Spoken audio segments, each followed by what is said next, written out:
जय गुरु। आज एक और संडे हम तैयार हैं नेक्स्ट चैप्टर के लिए।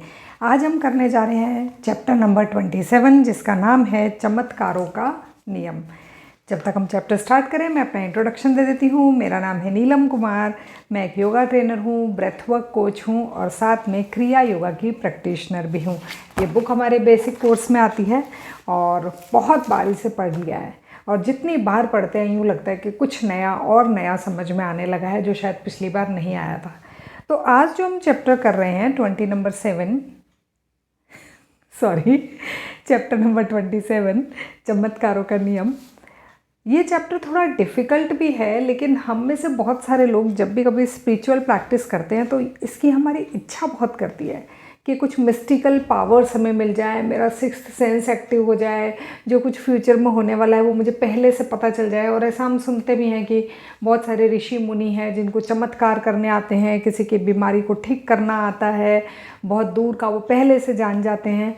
तो यहाँ पे इन्होंने बताया है कि जो चमत्कार हैं उनके भी कुछ नियम हैं, उनके भी रूल्स हैं। ठीक है, बिल्कुल वैसे जैसे ग्रेविटी का होता है, गुरुत्वाकर्षण का। तो स्टार्ट करते हैं। महान लियो टॉलस्टॉय ने एक अत्यंत रोचक कथा लिखी थी, 3 वैरागी।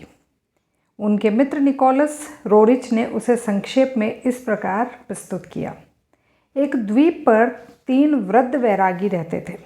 वे इतने भोले भाले थे कि उन्हें केवल एक ही प्रार्थना आती थी, हम 3 हैं, तू 3 है, हम पर दया कर। इस प्रार्थना के समय महान चमत्कार प्रकट होते थे।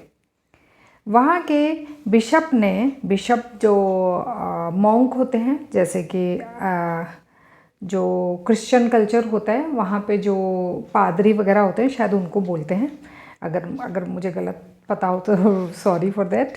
वहाँ के बिशप ने इन 3 वैरागियों और उनकी अस्वीकार्य प्रार्थना के बारे में सुना और उसने उन्हें धर्म नियमों के अनुसार अधिकृत प्रार्थना सिखाने के लिए उनके पास जाने का निश्चय करा। होता है ना, हमें लगता है अरे उसे तो गलत पता है, मुझे आता है, मैं जाके सिखाता हूँ। तो वैसे ही इन्होंने सोचा कि मैं जाके उन्हें सिखाता हूँ कि प्रेयर्स कैसे करते हैं। उसने उन्हें कुछ प्रचलित प्रार्थनाएं सिखाई। उसके बाद बिशप एक नाव पर सवार होकर चल पड़े।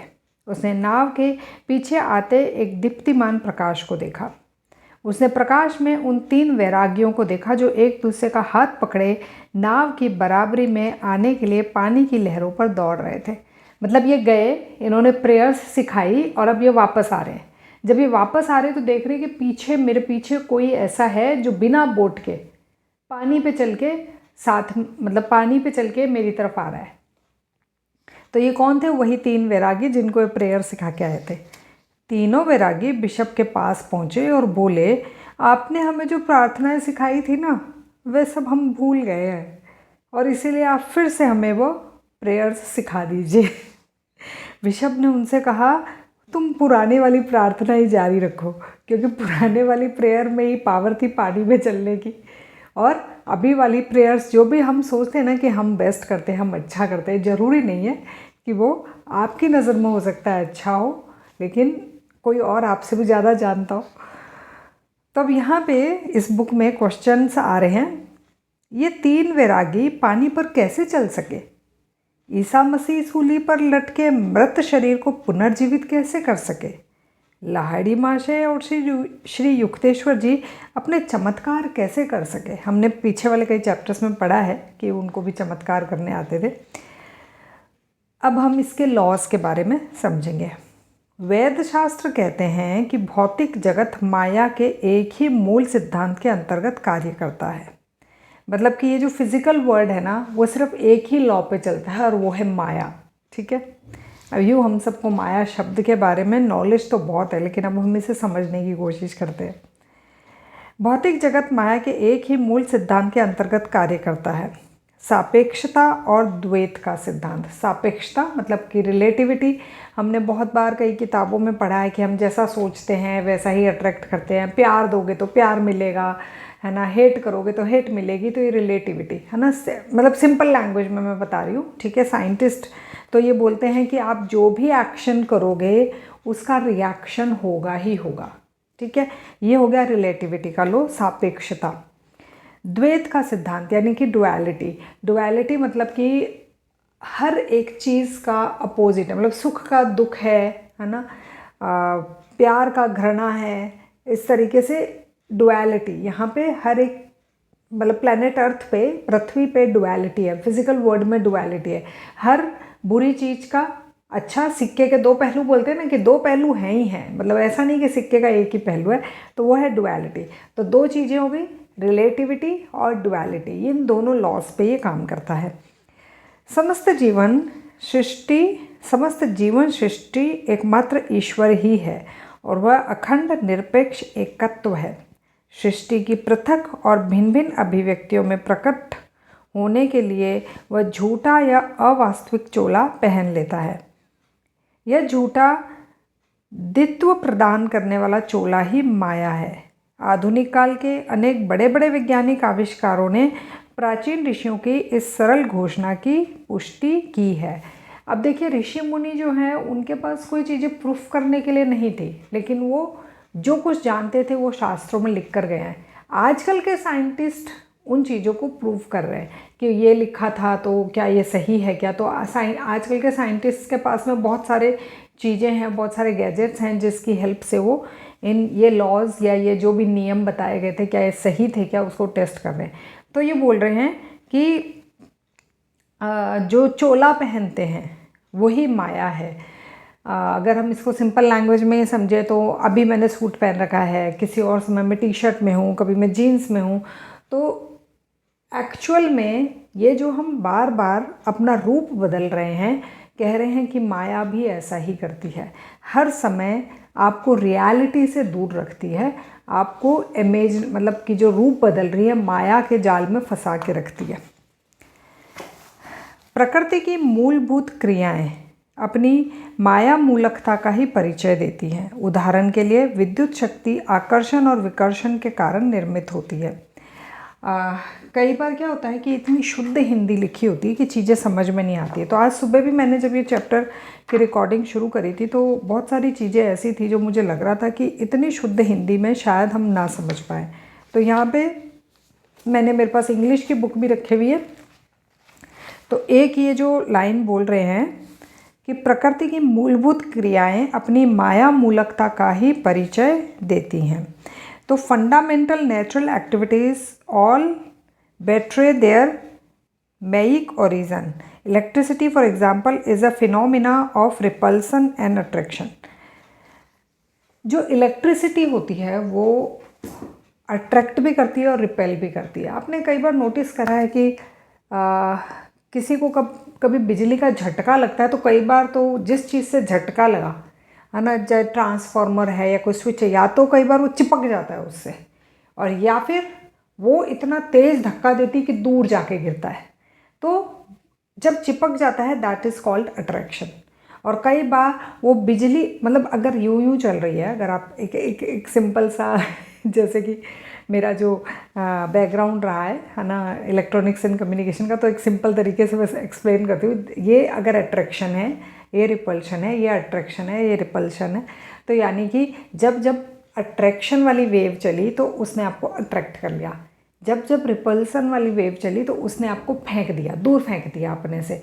जैसे कि मैग्नेट में होता है ना कि एक चीज़ तो अट्रैक्ट करता है, एक ध्रुव एक साइड अट्रैक्ट करती है और अपोजिट ध्रुव आपको धक्का देता है। तो ये यही बोल रहे हैं कि जैसे विद्युत का एक लॉ है ना, उसका भी एक नियम है कि विद्युत शक्ति आकर्षण और विकर्षण के कारण निर्मित होती है। उसके इलेक्ट्रॉन और प्रोटॉन परस्पर विरोधी विद्युत आवेग हैं। दूसरा उदाहरण अणु मतलब कि एक एटम, अर्थात पदार्थ की सूक्ष्मतम कणिका स्वयं पृथ्वी की तरह ही धनात्मक और ऋणात्मक ध्रुवों से युक्त एक चुंबक है। यह समस्त गोचर जगत ध्रुवता के प्रभाव में है।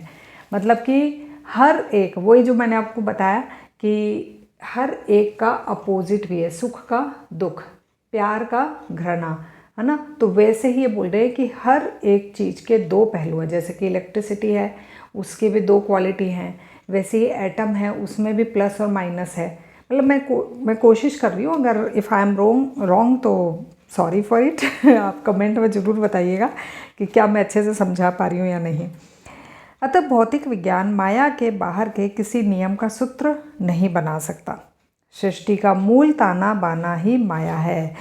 उसकी मूल रचना ही माया है। अब देखिए यहाँ पे ये इन्होंने कितनी अच्छी बात कही है कि जो इलेक्ट्रिसिटी है उसका जो बेसिक लॉ है ना, और या फिर एटम का जो बेसिक लॉ है, आप उसे बदल नहीं सकते। आप ऐसा नहीं कर सकते कि इलेक्ट्रिसिटी सिर्फ अट्रैक्ट ही करे, रिपेल ना करे। तो ये कह रहे हैं कि आप सूत्र नहीं बना सकते, ऑलरेडी नेचर ने बनाया हुआ है, बस हमने तो क्या करा है, इसे खोजा है। ग्रेविटी भी ऑलरेडी थी, सिर्फ हमने खोजा है। इलेक्ट्रिसिटी भी थी, हमने सिर्फ उसे खोजा है। तो ये बोल रहे हैं कि सृष्टि का मूल ताना बाना ही माया है, उसकी मूल रचना ही माया है। स्वयं प्रकृति माया है। प्राकृतिक विज्ञान के पास केवल प्रकृति के अपरिहार्य सारभूत तत्वों का ही अध्ययन और उन्हीं का प्रयोग करने के सिवा और कोई चारा ही नहीं है। मतलब जो कुछ इस फिजिकल वर्ल्ड में है, किसी भी लॉ की वजह से कोई भी लॉ फॉलो कर रहा है, ग्रेविटी है, इलेक्ट्रिसिटी है, तो हमें उसके हिसाब से ही चलना है, बिकॉज वो ऑलरेडी एक लॉ है, हम उस लॉ को बदल नहीं सकते। अपने क्षेत्र में प्रकृति शाश्वत और अपार है। भावी वैज्ञानिक उसकी विविध रूपी अनंतता के एक के बाद एक पहलू की खोज करते जाने के अधिक कुछ नहीं कर पाएंगे। वहीं कि साइंटिस्ट खोज लेंगे कि क्या चीज़ कैसे काम कर रही है, लेकिन उसके काम करने के तरीकों को नहीं बदल सकते वो। विज्ञान इस प्रकार सदा के लिए परिवर्तनों के क्रम से ही गुजरता रहेगा और अंतिम कारण तक कभी पहुंच ही नहीं पाएगा। पहले से ही अस्तित्व में आए हुए और कार्य करते हुए ब्रह्मांड के नियमों का पता लगाने की तो उसमें क्षमता है, किंतु नियम बनाने वाले विधाता और कार्य चलाने वाले जगन्यता को ढूंढ पाने में असमर्थ है। मतलब कि जो लॉ चल रहा है उसको ढूंढ लेगा वो, कि अच्छा ये ग्रेविटी का ये लॉ है, हम इसे ऐसे यूज़ कर सकते हैं, इलेक्ट्रिसिटी का ऐसे यूज़ कर सकते हैं, या अभी हम लोग लाइव वीडियो पे हैं, एक दूसरे को हम देख पा रहे हैं, तो ये रेडार है, सैटेलाइट है, इंटरनेट कनेक्शन है, इसको हम ऐसे यूज़ कर सकते हैं। लेकिन इसको हम अपने तरीके से, मतलब ये जितने भी लॉज हैं, वेव्स हैं, इनको अपने तरीके से बदल नहीं सकते। साइंटिस्ट इन सब चीज़ों का पता लगा सकता है लेकिन बदल नहीं सकता। द मिस्टीरियस यूनिवर्स, रहस्यपूर्ण ब्रह्मांड में सर जेम्स जीन्स लिखते हैं, मतलब एक बुक है जिसका नाम है द मिस्टीरियस यूनिवर्स। उसमें सर जेम्स जीन्स जो हैं वो एक बात लिख रहे हैं, ज्ञान का प्रवाह अब यंत्र विहीन वास्तविकता की ओर बहने लगा है। अब ब्रह्मांड एक विराट यंत्र नहीं बल्कि एक विराट विचार प्रतीत होने लगा है। इस प्रकार 20वीं सदी का विज्ञान प्राचीन वेदों की भाषा बोलने लगा है। अतः यदि आध्यात्मिक शिक्षा द्वारा नहीं तो विज्ञान द्वारा ही सही, मनुष्य को यह दार्शनिक सत्य समझ लेना चाहिए कि भौतिक जगत नाम की कोई चीज़ ही नहीं है। उसका ताना बाना भी केवल भ्रम है, माया है। विश्लेषण करने पर उसकी सत्यता की मृग मरीचिकाएँ विलुप्त हो जाती हैं। तो जी सबसे पहले तो मृग मरीचिकाएँ, ये थोड़ा डिफ़िकल्ट वर्ड है, जो शुद्ध हिंदी नहीं जानते हैं उनको इसका मीनिंग बताती हूँ मैं, कि जब कभी हम किसी ऐसी जगह पे जा रहे होते हैं, जैसे कि सबसे गर्म जगह जैसलमेर मान लीजिए, राजस्थान का जैसलमेर बहुत गर्म है। जब आप गर्मियों में सड़क पे चल रहे होते हो तो मतलब कार में जा रहे होते हो तो आपको दूर ऐसे लगता है कि शायद सड़क पे कहीं पानी है, लेकिन जब आप पास जाते हो तो वहाँ कोई पानी नहीं होता है। यानी कि वो आपकी आँखों से आपको दिख रहा है कि शायद वहाँ पानी है, लेकिन पास गए तो पानी नहीं है। तो क्या मृग मरीचिका, मतलब आपकी आँखों ने ही आपको धोखा दे दिया। एक्चुअली क्या है, वो बहुत हीट वेव्स हैं जो उसके रिफ्लेक्शन की वजह से आप वो ऐसा लग रहा है कि वहाँ पानी है। आपने खुद ने बहुत बार ऐसा फील करा होगा कि कोई चीज़ दूर से दिखती कुछ है लेकिन अब आप जाते हो तो बिल्कुल अलग, बिल्कुल डिफरेंट होती है। जैसे हम अगर यूँ बोलें कि हमें यूँ लगता है कि समुद्र और आसमान मिल रहे हैं, है ना। हम कई बार समुद्र किनारे होते हैं तो हमें लगता है कि आगे जाके ये मिल रहे हैं, शायद मैं उस कोने पे चला जाऊँ तो मैं आसमान और समुद्र जहाँ मिल रहे हैं देख पाऊँगा। लेकिन आप चाहे कितना आगे चले जाएँ, आसमान और समुद्र मिलते नहीं हैं। तो ये क्या हमारी आँखों का धोखा है।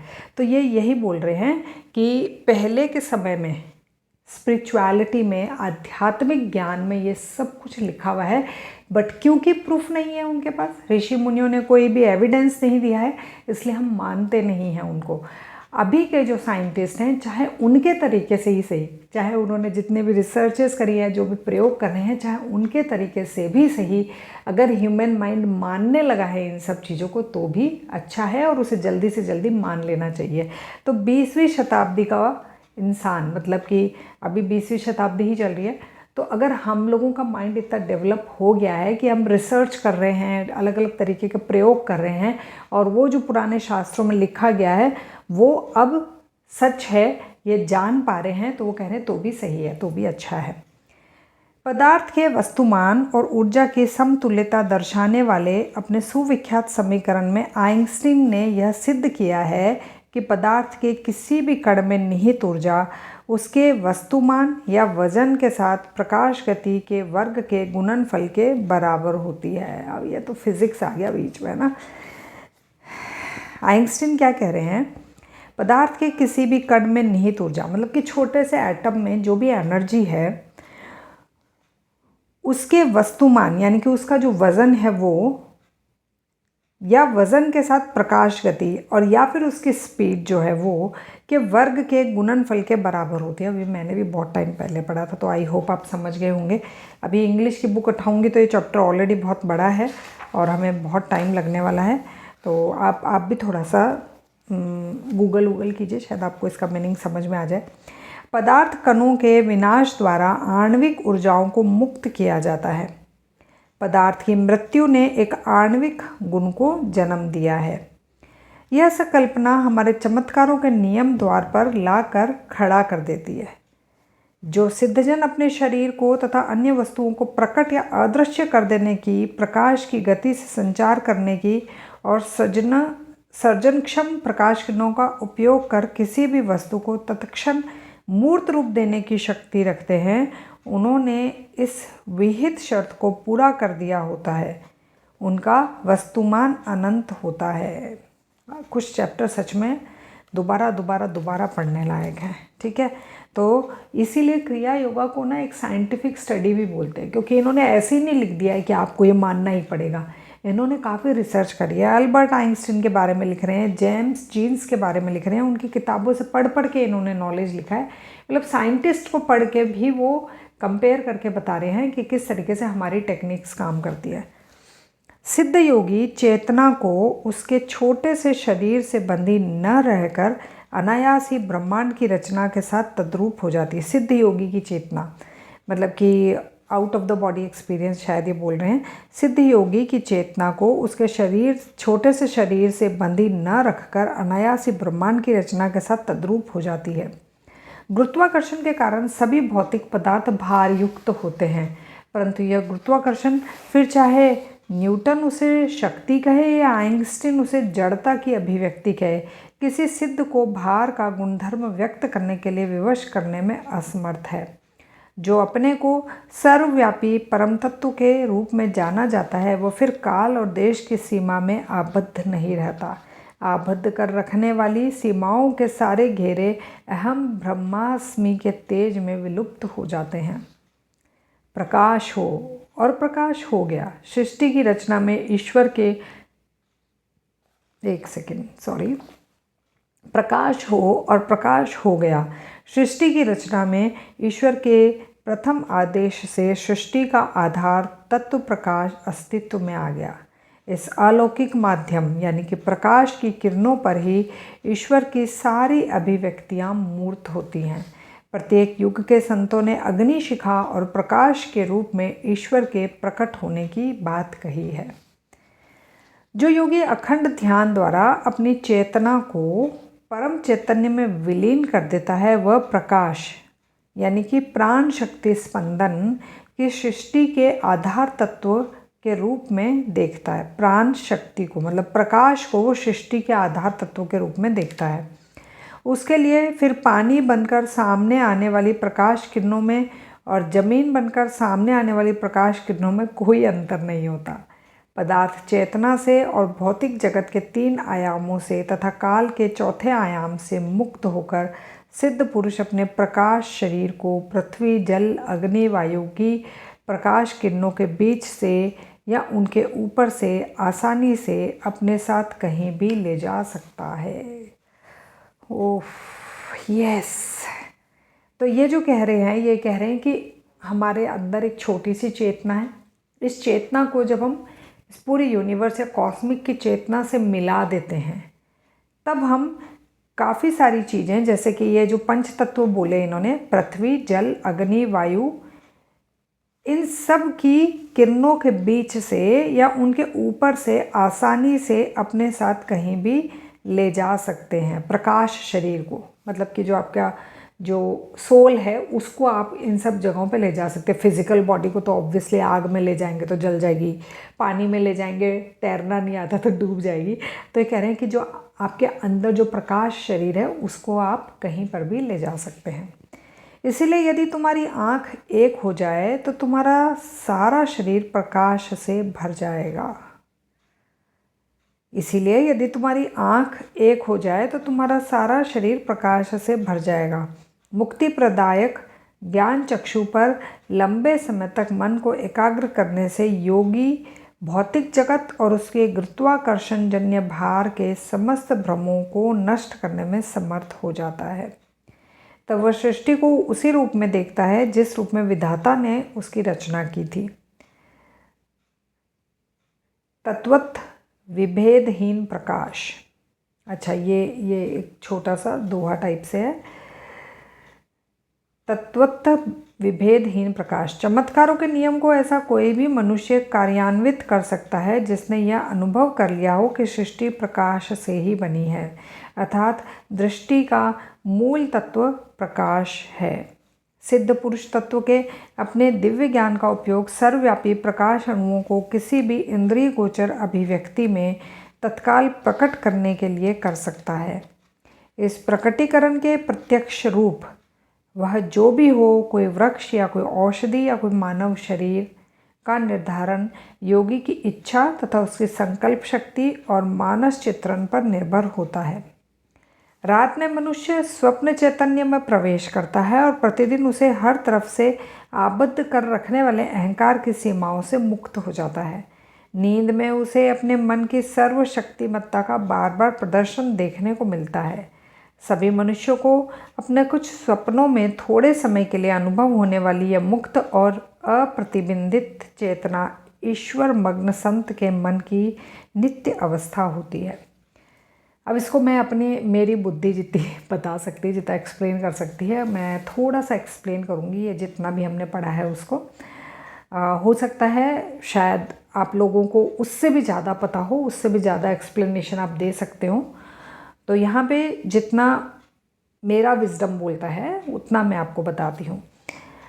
ये बोल रहे हैं कि ये जो फिज़िकल बॉडी है, ये इस पर ग्रेविटी का लॉ भी लगेगा, इलेक्ट्रिसिटी का भी लॉ लगेगा।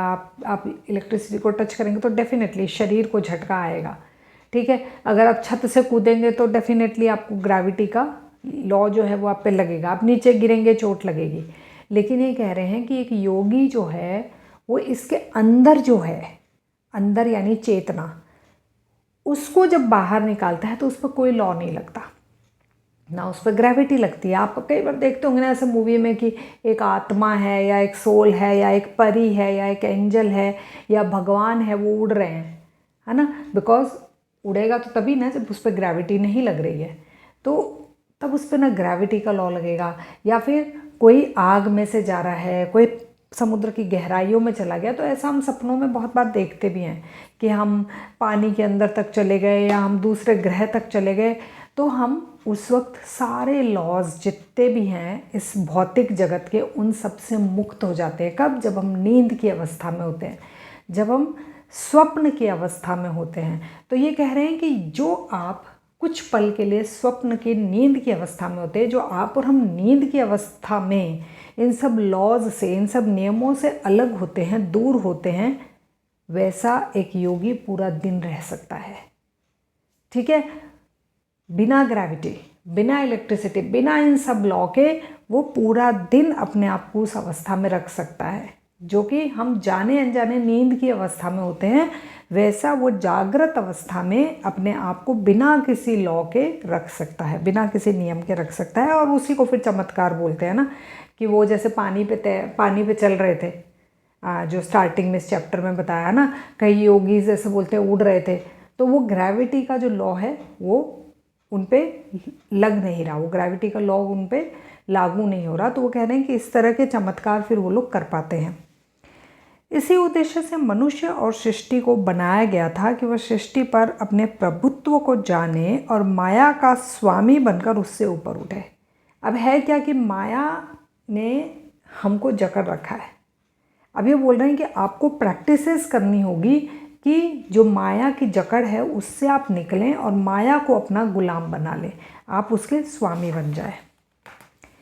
1915 में संन्यास लेने के कुछ ही दिन बाद मैंने ध्यान में एक बड़ा ही विचित्र दृश्य देखा। ठीक है, आप ये बता रहे हैं जो ये लॉज है ना, इससे रिलेटेड ही कुछ बता रहे हैं। 1915 में संन्यास लेने के कुछ ही दिन बाद मैंने ध्यान में एक बड़ा ही विचित्र दृश्य देखा। उस अनुभव से मानव चेतना की सापेक्षता मेरी समझ में आ गई।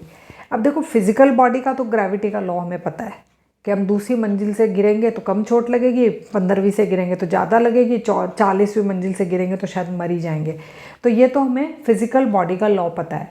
लेकिन ये कह रहे हैं कि जो इसके अंदर है ना चेतना, उसका नियम मुझे कब समझ में आया, जब ये ध्यान कर रहे थे। अब वो उसका नियम बता रहे हैं। ठीक है, उस अनुभव से मानव चेतना की सापेक्षता, रिलेटिविटी मेरी समझ में आ गई और माया के दुखद द्वैतों के पीछे मैंने अनंत प्रकाश की अखंडता स्पष्ट देखी। जब मैं आंखें बंद कर ध्यान में बैठा था तब अचानक मेरी चेतना एक युद्धपोत के कप्तान के शरीर में संक्रमित हो गई। मतलब कि जब ये ध्यान में बैठे थे तो इनको ऐसा लगा कि ये इनकी जो सोल है, मतलब कि ये खुद ऐसा देख रहे थे कि ये एक युद्धपोत, मतलब कि एक ऐसा युद्धपोत, मतलब आप तोप मान लीजिए जो कि लड़ाई के लिए जा रहा था, उसके कैप्टन बन गए थे ये। जहाज की तोपें और समुद्र तट पर स्थित तोप खाना एक दूसरे पर गोले दाग रहे थे। मतलब वहाँ पे कोई युद्ध हो रहा था और ये उसके कैप्टन बन गए थे जो गोले दाग रहा था तोप के। एक बहुत बड़ा गोला आकर हमारे बारूद भंडार से टकराया और हमारा जहाज तहस नहस हो गया। जो थोड़े बहुत नाविक इस विस्फोट में बच गए थे उनके साथ मैं समुद्र में कूद गया। ये हम एक्चुअली सपनों में देखते हैं ना, तो हम सुबह उठ के भूल जाते हैं, लेकिन क्योंकि ये ध्यान की अवस्था में देख रहे थे इसलिए इन्हें सब याद है। मैं किनारे पर सुरक्षित पहुंच गया, परंतु कहीं से तीव्र गति के साथ आती हुई एक गोली सीधा मेरी छाती में घुस गई। कराहते हुए मैं ज़मीन पर गिर पड़ा। मेरा पूरा शरीर सुन्न हो गया, परंतु मुझे उसके अस्तित्व का भान था। मृत्यु के गुप्त कदम आखिर मुझ तक पहुंच ही गए, मैंने सोचा। मैं मूर्छा में डूबने ही वाला था, मतलब कि मैं ऐसे बेहोशी में जाने वाला था कि अचानक देखा मैं तो गढ़पार रोड पर अपने कमरे में पद्मासन में बैठा हूँ।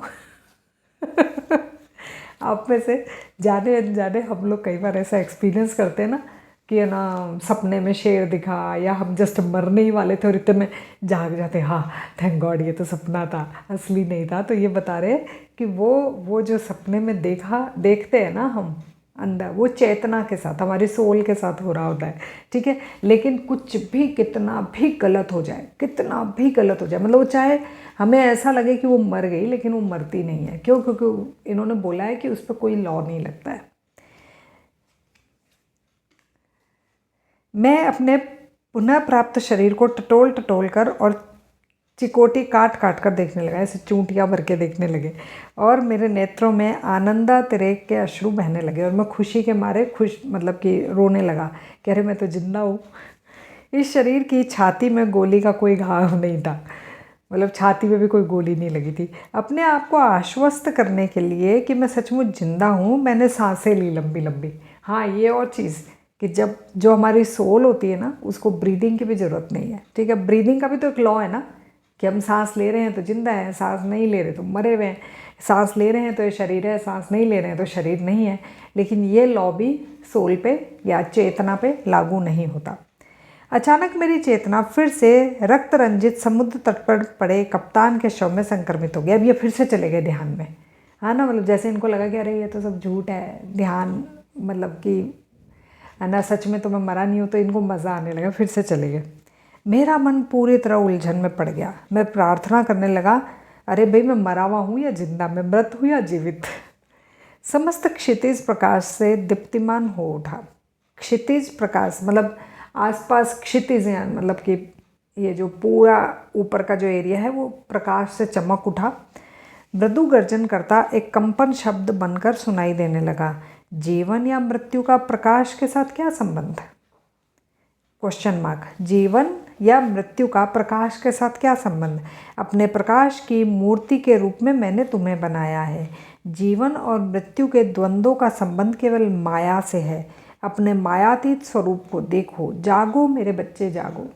अब आपको इस पे वो याद आ जाएगा, गीता में जो बताया गया है ना कि शरीर नश्वर है और आत्मा अमर है। तो वही इनको एक गुंजन सुनाई दिया। अब ये गुंजन सुनाई दिया या इनको ध्यान में कुछ ऐसा अपने ही अंतर्मन की आवाज़ सुनाई दी, पर इन्होंने ये लिखा है कि तब मुझे ये सुनाई दिया कि जीना और मरना उसका प्रकाश से कोई संबंध नहीं है। वो प्रकाश यानी वो चेतना, वो सोल हमेशा जिंदा है, वो अमर है। मानव की जागृति के क्रम में ईश्वर यथा समय और यथा स्थान वैज्ञानिकों को अपनी सृष्टि के रहस्य को जानने के लिए प्रेरित करता है।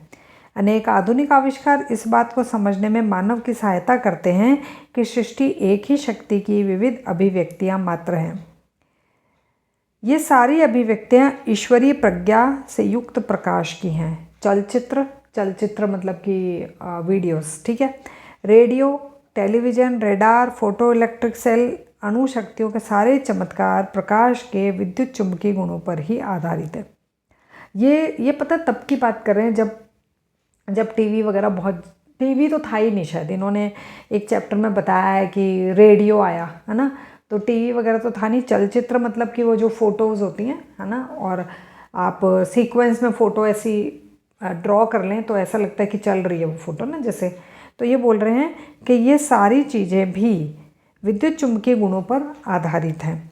एक दिन यूरोप के युद्ध क्षेत्रों की न्यूज़ रील देखने के लिए मैं एक थिएटर में गया।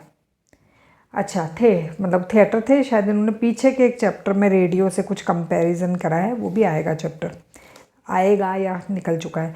एक दिन यूरोप के युद्ध क्षेत्रों की न्यूज़ रील देखने के लिए मैं एक थिएटर में गया। प्रथम विश्व युद्ध पाश्चात्य जगत में तब भी चल रहा था। न्यूज़ रील में नरसंहार इतना वास्तविक लग रहा था कि मैं अत्यंत व्यथित हृदय से थिएटर से बाहर निकला। मैं प्रार्थना करने लगा, प्रभु इतना दुख क्यों होने देते हैं?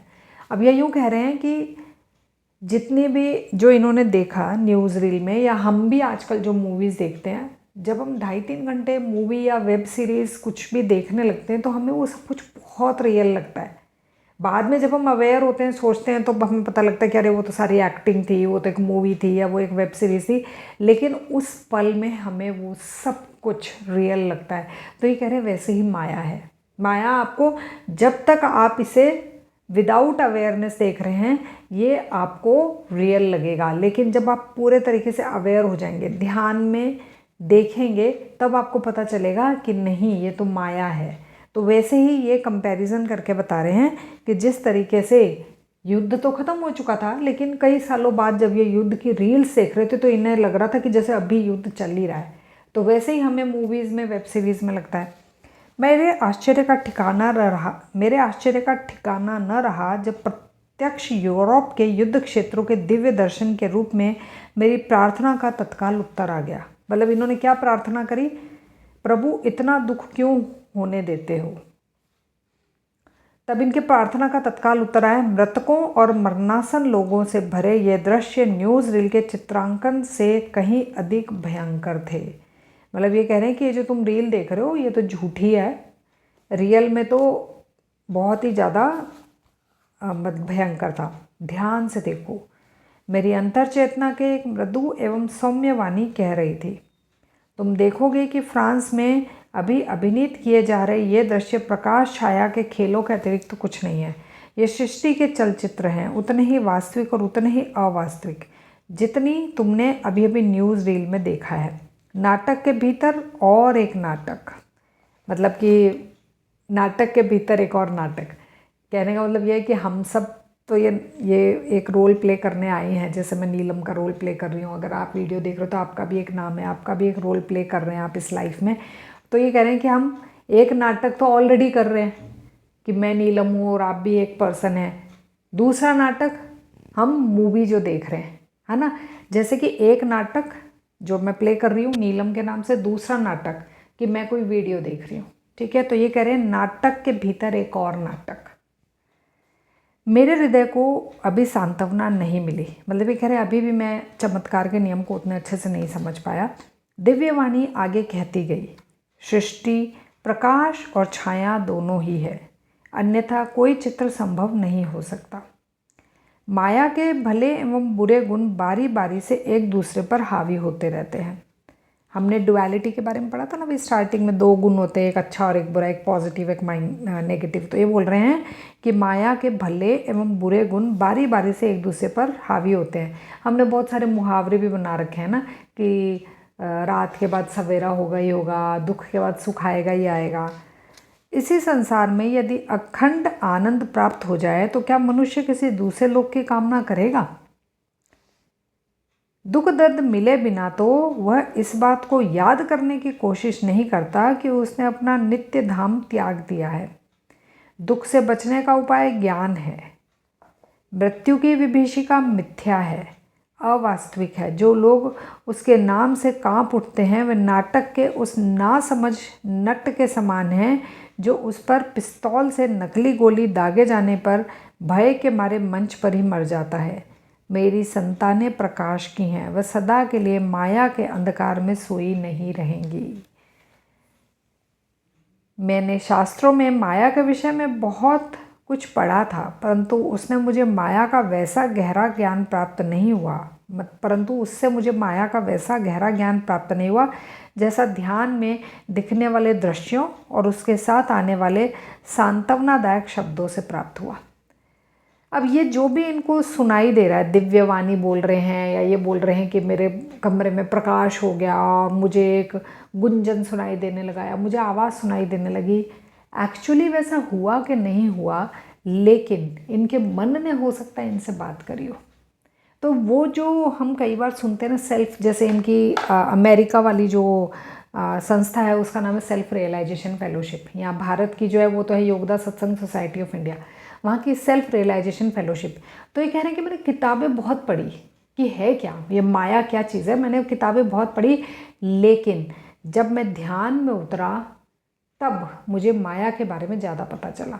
तो कहते हैं ना कि आप कितनी भी किताबें पढ़ लो, जिस भी चीज़ के बारे में आप जानना चाह रहे हो, चाहे आप अपने फाइनेंसेस को इंक्रीज़ करना चाह रहे हो, आप अपनी हेल्थ को और बेटर बनाना चाह रहे हो, आप और ज़्यादा स्पिरिचुअल होना चाह रहे हो, आप किताबें कितनी भी पढ़ लो, लेकिन जब तक आप सेल्फ रियलाइज मतलब आत्मज्ञान, सेल्फ नॉलेज नहीं लेंगे, तब तक आप सीख नहीं पाएंगे, समझ नहीं पाएंगे। हम बुक्स जो पढ़ रहे हैं उससे हम क्या कर रहे हैं, नॉलेज ले रहे हैं, समझ नहीं रहे हैं। सिर्फ हमारे दिमाग में थॉट्स और सेंटेंसेस इकट्ठे हो गए हैं। कोई हमसे पूछे तो हम फटाफट बता देंगे इसके बारे में मुझे ये पता है, लेकिन प्रैक्टिकल एक्सपीरियंस हमें कुछ नहीं होगा। तो ये बोल रहे सेल्फ रियलाइजेशन, आत्मज्ञान से इनको माया का ज़्यादा नॉलेज हुआ, माया के बारे में ज़्यादा पता चला। तो कह रहे हैं कि जितना मुझे किताबों से नहीं पता चला उतना उससे ज़्यादा मुझे ध्यान से पता चला, मेडिटेशन करने से पता चला।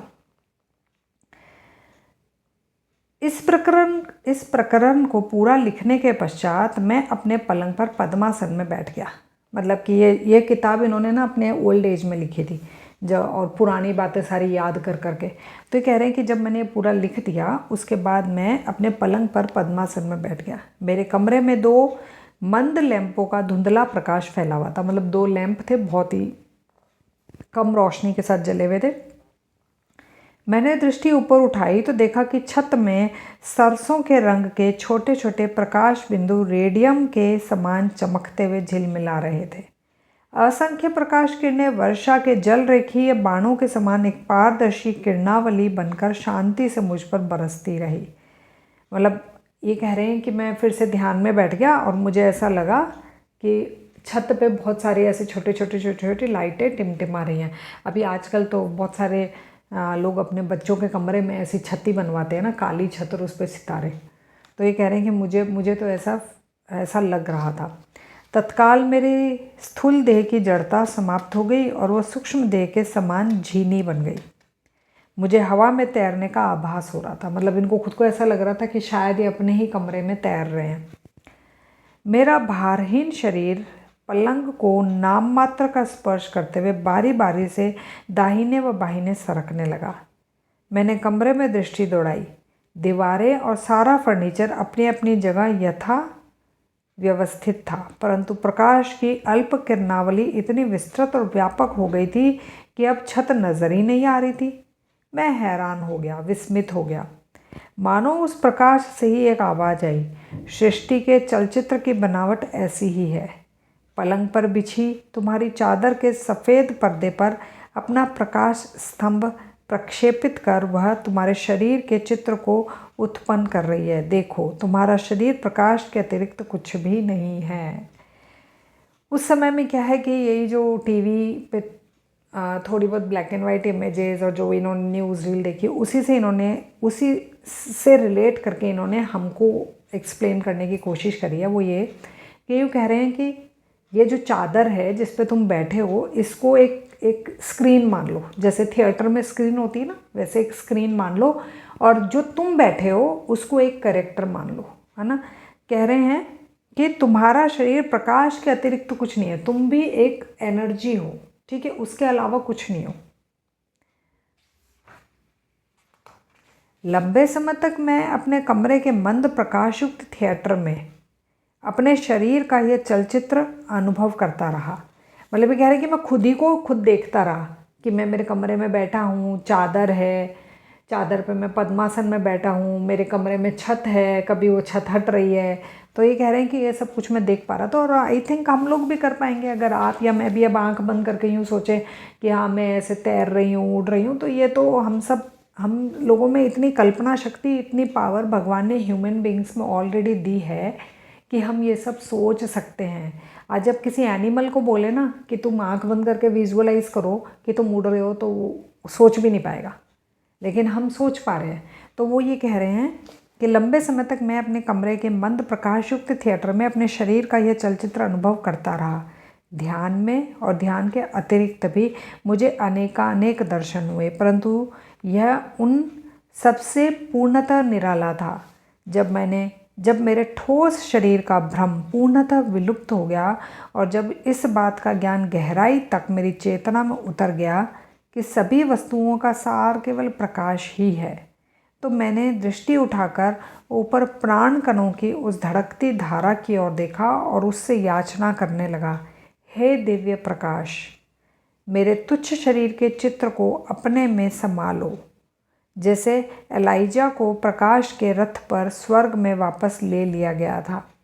और फिर दार्शनिक दृष्टिकोण अपनाते हुए मैंने विचार किया, मेरी इस धृष्टता से एलाइजा भी तो नाराज हो जाते। कई चीज़ें ना बिल्कुल माइंड के ऊपर से जाती है, समझ में ही नहीं आता है। मतलब कि इन किताबों को जितने बार पढ़ लो उतनी बार आपको कुछ नया इंसाइट मिलेगा। और वो इस वजह से नहीं कि ये बुक और अच्छे से लिखी गई है, चाहे आप इसका नया एडिशन ले लो, वो इस वजह से कि हमारा जो माइंड है, हमारी जो बुद्धि है, वो ग्रो कर गई है। जब हम पहली बार पढ़ रहे थे तब ये इस लेवल पे थी, फिर हमने जब दोबारा पढ़ा तो जो चीज़ें पिछली बार समझ आ गई थी वो इस बार तो ईजिली समझ आ रही है, उस पर दिमाग नहीं लग रहा। लेकिन जो पिछली बार समझ में नहीं आई थी उसको समझ के हम यहाँ पहुँच गए, तीसरी बार पढ़ रहे हैं तो यहाँ पहुँच गए।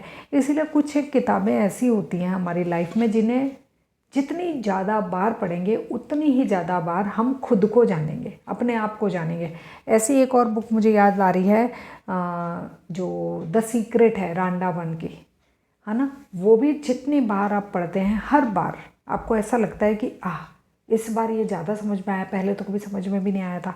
तो वैसे ही इस बुक में भी हमें जितनी बार पढ़ेंगे उतनी बार समझ में और अच्छे से आने लगेगा। तो ये चैप्टर जो था वो थोड़ा सा डिफ़िकल्ट था, टफ था। मैंने अपने लेवल पे समझाने की कोशिश करी, लेकिन अगर आपको इससे भी ज़्यादा इंसाइट मिली हो, आप इससे भी ज़्यादा जानते हो, तो प्लीज़ मुझे कमेंट बॉक्स में लिखकर बताएं कि आपको किस सेंटेंस पे, किस टॉपिक पे क्या फील आ रहा है, कैसा लग रहा है। ठीक है, तो आज के लिए बस इतना ही।